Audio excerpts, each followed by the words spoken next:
Le 9 janvier, la célébration du baptême de Jésus sur le site de Qasr al-Yahoud, qui était encore un champ de mine il y a 2 ans.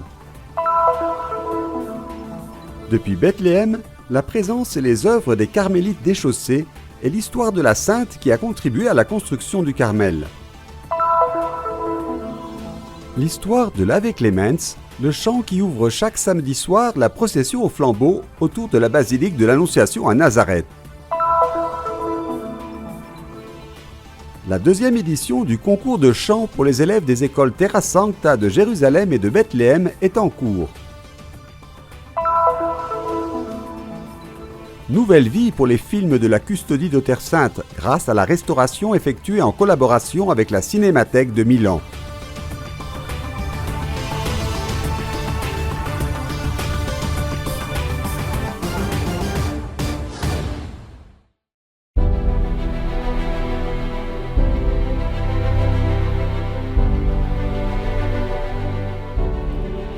Des prières pour la paix et la justice ont été lancées depuis les rives du Jourdain à l'occasion de la fête du baptême de Jésus. Le 9 janvier, le frère Francesco Patton, custode de Terre Sainte, a présidé une messe pour la communauté catholique devant l'église Saint-Jean-Baptiste. L'église franciscaine est située à quelques pas du Jourdain, sur le site de Qasr al-Yahoud, qui a rouvert ses portes l'année dernière après avoir été déminée, 54 ans après la guerre des 6 jours.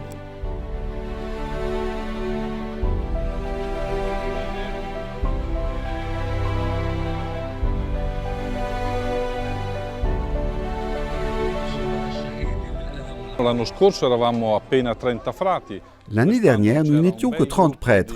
Cette année, un beau groupe de fidèles locaux, religieux et religieuses, a participé. Nous espérons que le sanctuaire et la propriété seront bientôt remplis de pèlerins.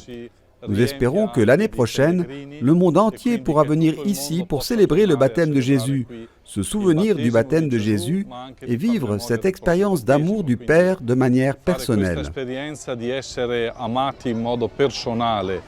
dal padre. هذيك السنة ما حدش أجا لأنه الكورونا ما خلتش حد يروح معها. Personne n'est venu ici l'année dernière en raison des mesures de précaution contre l'épidémie de coronavirus. Mais cette année, après la réouverture de l'église par les franciscains, nous sommes ici pour prier pour la paix, pour que les pèlerins reviennent du monde entier et pour que l'épidémie cesse rapidement.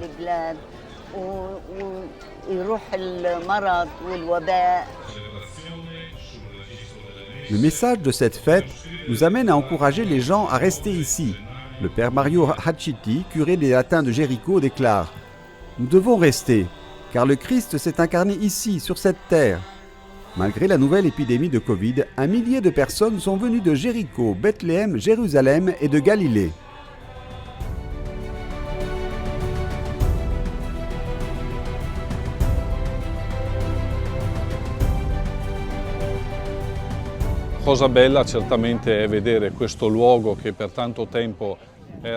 Ce qui est beau, c'est de voir ce lieu qui a longtemps été un champ de mine redevenir un lieu de prière, un lieu d'adoration et de louange à Dieu, et de voir la transformation d'un lieu marqué par la guerre en un lieu où la colombe de l'Esprit Saint indique à nouveau la paix.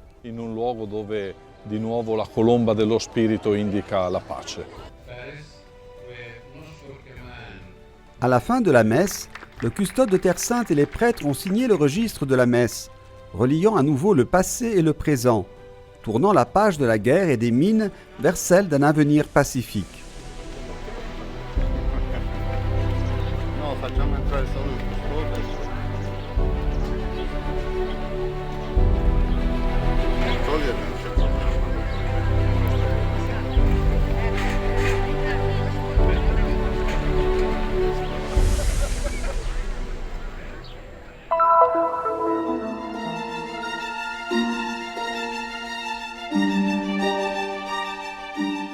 Les Carmélites déchaussés sont présentes à Bethléem depuis près de 150 ans, une histoire qui trouve son origine dans le nom d'une sainte, Mariam Bawardi. La vie de notre sainte Mariam, elle est très riche, très intéressante, on peut dire. Mais pour renfermer son histoire dans quelques paroles, Bon, donc c'est une sainte qui est née à côté de Nazareth, à Abelin, moitié du 19e siècle. Les parents de Mariam avaient perdu 12 enfants avant elle. Ils ont fait un vœu et un pèlerinage à Bethléem pour prier dans la grotte de la Nativité, demandant la grâce d'une fille. Et en 1846, Mariam est née.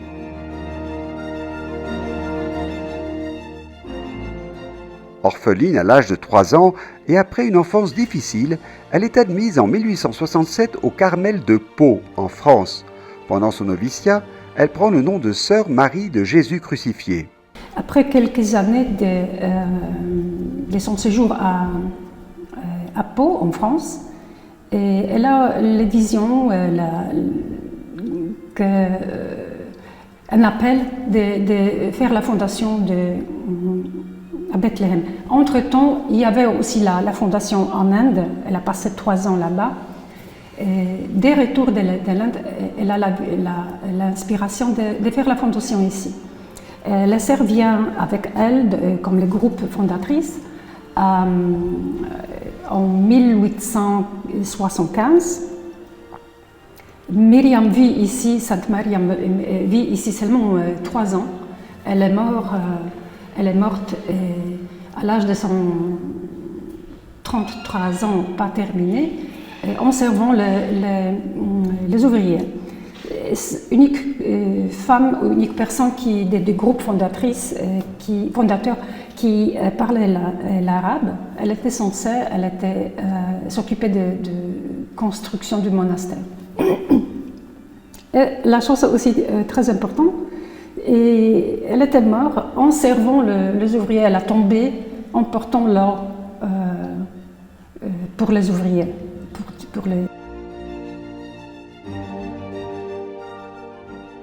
Mariam a été béatifiée en 1983 par le pape Jean-Paul II et canonisée par le pape François le 17 mai 2015.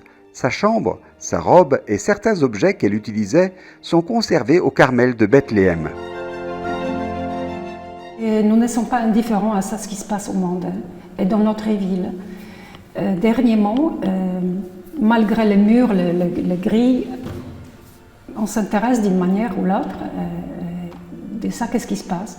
Par exemple, au début de la pandémie, on a beaucoup ressenti la tristesse du monde, des Bethléem, des habitants de Bethléem. Tout en intensifiant leurs prières, les sœurs se sont mises au service de la population. Après quelques mois de la pandémie, les gens qui n'avaient pas de travail, il y avait les personnes qui frappaient notre porte en cherchant n'importe quoi à manger. On a appris aussi qu'il y a des familles qui n'ont pas payé de l'eau, d'électricité, complètement démunies. Donc, d'abord, on a partagé ce qu'on a eu à la maison. Deuxièmement, on a lancé notre réseau des amis qui envoyaient de l'argent pour les pauvres. C'est le fruit de notre présence, de notre union à Dieu, j'espère, et qui ne nous rend pas insensibles à ce qui se passe à l'extérieur.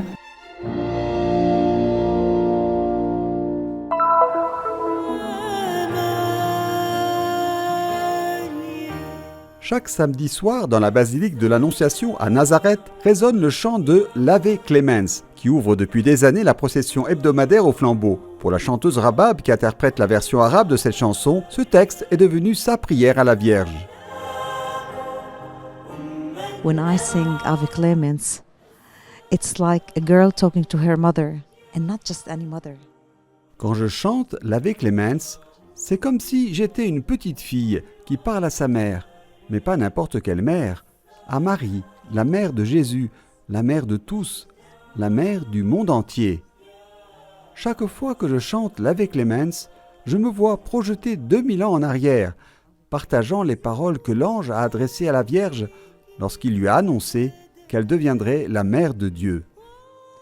Sharing the words that the angel addressed Our Lady when he came and told her that she was going to be the mother of God.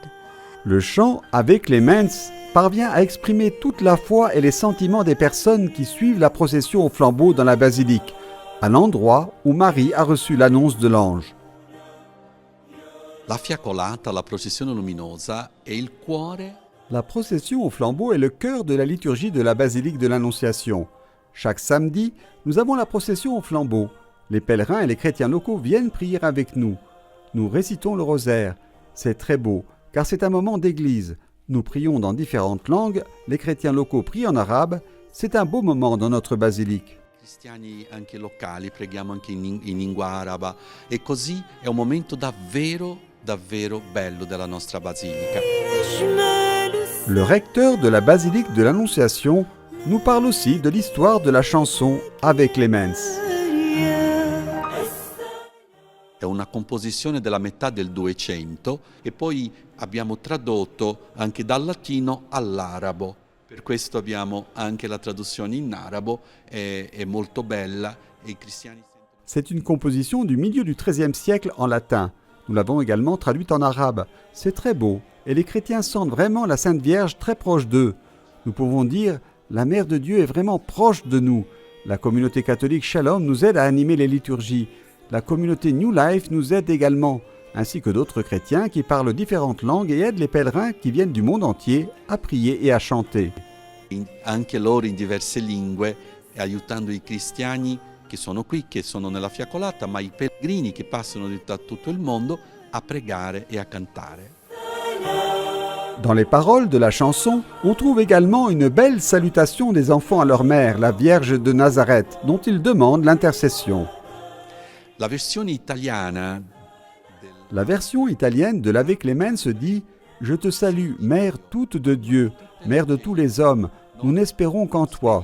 Je te salue Marie. » Et elle poursuit « Je te salue, étoile du matin, je te salue, guide du chemin, femme d'une infinie bonté.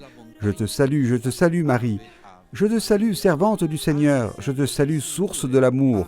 Tu es reine de la paix. Je te salue Marie. » Ave, Ave Maria.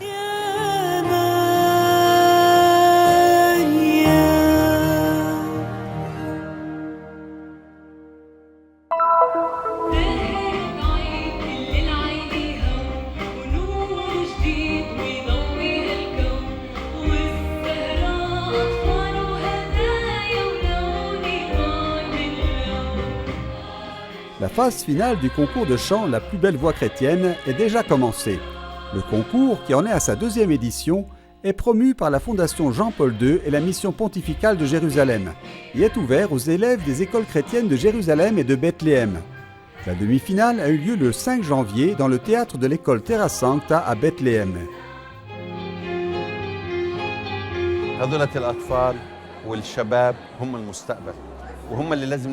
Ces enfants et ces jeunes sont l'avenir et nous devons prendre soin d'eux pour construire les pierres vivantes. C'est le plus important. Tout ce que nous faisons pour les chrétiens, logement, éducation, emploi, organisation d'activités sportives et musicales, nous le faisons pour investir dans les pierres vivantes, dans notre peuple, nos enfants et nos jeunes.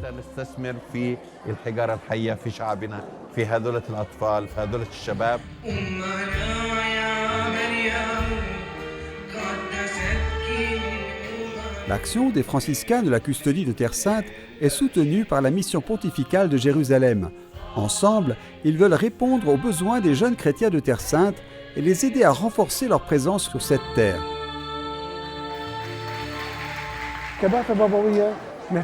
En tant que mission pontificale, nous nous soucions des aspects culturels, artistiques, spirituels et pastoraux. Et le chant réunit tous ces aspects. Il y a la langue, la culture, le patrimoine, la tradition, l'art, la créativité et le talent. Ce sont tous des aspects positifs que nous ne pouvons ignorer ou considérer comme secondaires. Au contraire.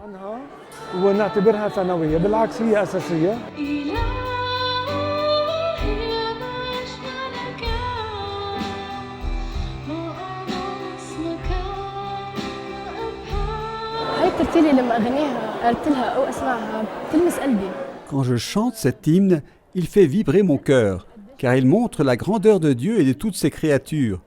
Je ne suis pas ici pour gagner, mais pour profiter de cette expérience, où il y a plus d'une école qui participe et qui me fait vivre l'esprit de fraternité. Aujourd'hui, nous sommes tous un.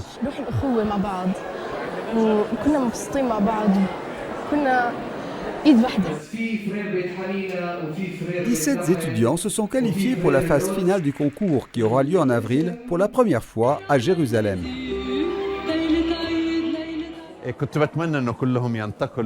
J'avais espéré que tout le monde irait à l'étape finale à Jérusalem, mais à mon avis, tous les participants et leurs églises aussi ont gagné, car ces personnes peuvent participer au cœur des différentes églises. Les participants appartiennent à toutes les confessions chrétiennes, et comme l'a dit le custode de Terre Sainte, tous les chrétiens unis, nos écoles unies, toutes les écoles chrétiennes ont participé sans exception. Je pense que tout le monde a fêté Noël ici et a chanté « Alléluia, le Fils de Dieu, Alléluia ». Alléluia, Wulid al-Masih, Alléluia.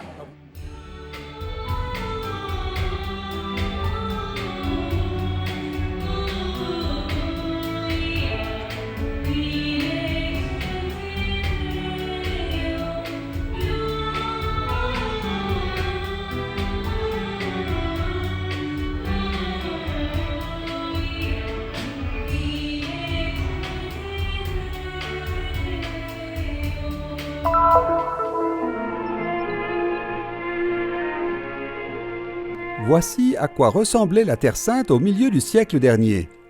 Images historiques tirées des films que la custodie de Terre Sainte a produits entre 1948 et les années 1970. Ces films, aujourd'hui en ruine, ont retrouvé une nouvelle vie grâce à la restauration et à la numérisation effectuée par la Cinémathèque de Milan pour le compte de la Fondation Terre Sainte. Au total, 37 titres d'une durée moyenne comprise entre 9 et 20 minutes.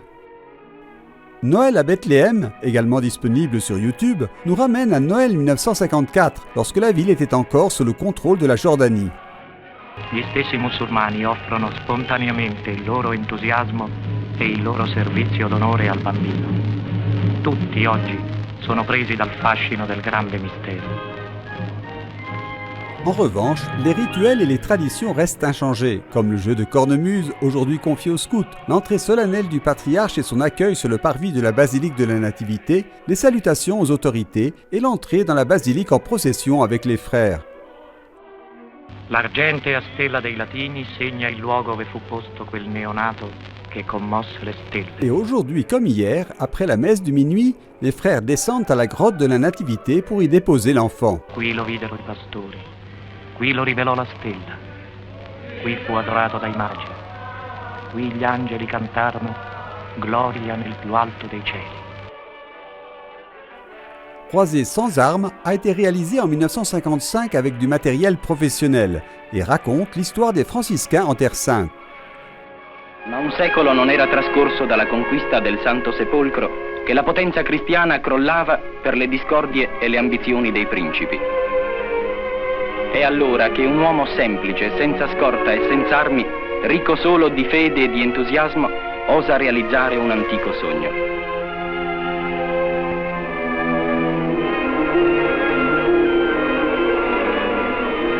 Umile nello strano saio, con le mani nude ed i piedi scalzi, Francesco affronta gli armati saraceni e lo stesso sultano. Lo affascina, lo conquista e gli strappa il consenso per sé e per i suoi frati di vivere in quella terra benedetta. Il s'agit de films amateurs de haut niveau, souvent produits avec des réalisateurs semi-professionnels.